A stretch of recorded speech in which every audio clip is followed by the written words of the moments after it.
Assalamu alaikum everyone. This is Kuwan Sege before. I hope you are doing it. I'm also bright and shiny by the grace of Almighty. আপনারা অনেকেই একটা question করেন যে English ভাষাটা শেখার জন্য আসলে আমাদের কোন কোন গ্রামারগুলো শেখা লাগে। আজকে আমি এই বিষয়টা নিয়ে ডিটেলসে আলোচনা করব যে আপনাদের ইংলিশ ভাষাটা শেখার জন্য আসলে কোন কোন গ্রামারগুলো শিখতে হবে এবং কেন। আমরা অনেকেই মনে করি যে আসলে ইংলিশ ভাষা শেখার ক্ষেত্রে আমাদের হয়তো গ্রামার শিখতে হয় না, কারণ আমাদের অনেকেই বলে থাকে যে আসলে ইংলিশ ভাষা শেখার ক্ষেত্রে আমাদের গ্রামারের প্রয়োজন নেই, কিন্তু বেসিক কিছু গ্রামার ছাড়া আপনি ইংলিশ ভাষাটা শিখতে পারবেন না। যার কারণে আপনাদেরকে এই বিষয়টা ক্লিয়ারভাবে জানতে হবে যে গ্রামারগুলো আমাদের কেন শিখতে হবে এবং কতটুকু শিখতে হবে। তো চলুন আজকের ভিডিওটা শুরু করা যাক। তো এখনও যারা আমাদের ইউটিউব চ্যানেলটা সাবস্ক্রাইব করেন অবশ্যই সাবস্ক্রাইব করে দিবেন, আর ফেসবুক পেজ থেকে যারা দেখতেছেন অবশ্যই ফলো করে দিবেন।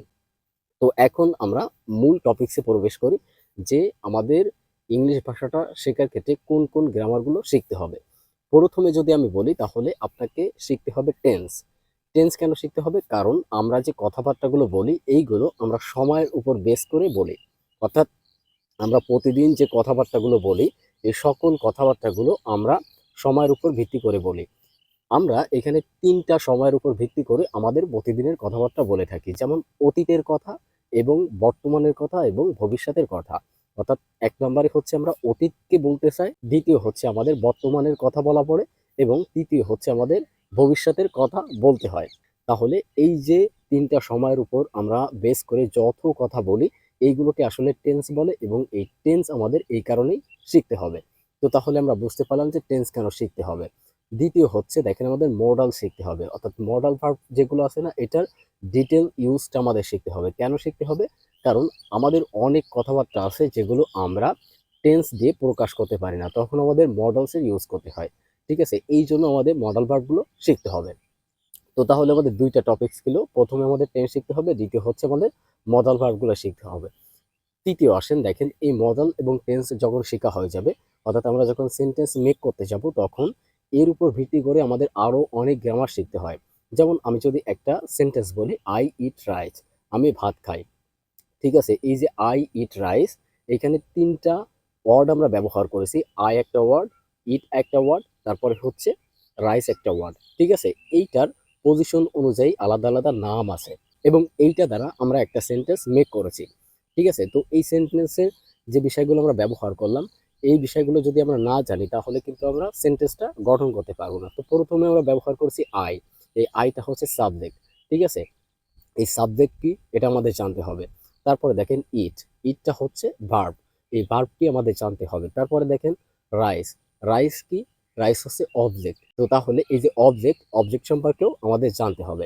এখন দেখেন আমরা সাবজেক্ট জানলাম, ভার্ব জানলাম, অবজেক্ট জানলাম। ঠিক আছে, এখন এই যে সাবজেক্টের জায়গায় কিন্তু শুধুমাত্র আই বসবে না, বিভিন্ন ধরনের সাবজেক্ট বসবে। ঠিক আছে, এখন বিভিন্ন ধরনের সাবজেক্টের আলাদা আলাদা নাম আছে, আর এই সাবজেক্ট হিসাবে সাধারণত বসে নাউন এবং প্রোনাউন।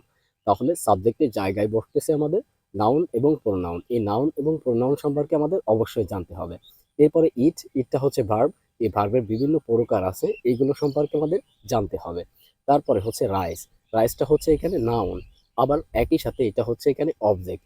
অর্থাৎ আমাদের অবজেক্টের জায়গায় নাউনও বসতে পারে, তাছাড়া আমাদের প্রোনাউনও বসতে পারে। ঠিক আছে, সেই ক্ষেত্রে আমাদের এই নাউন এবং প্রোনাউন সম্পর্কে জানতে হবে। তাহলে ছোট্ট একটা সেন্টেন্স থেকে আমরা বুঝতে পারলাম আমাদের সাবজেক্ট সম্পর্কে জানতে হবে, ভার্ব সম্পর্কে জানতে হবে এবং অবজেক্ট সম্পর্কে জানতে হবে।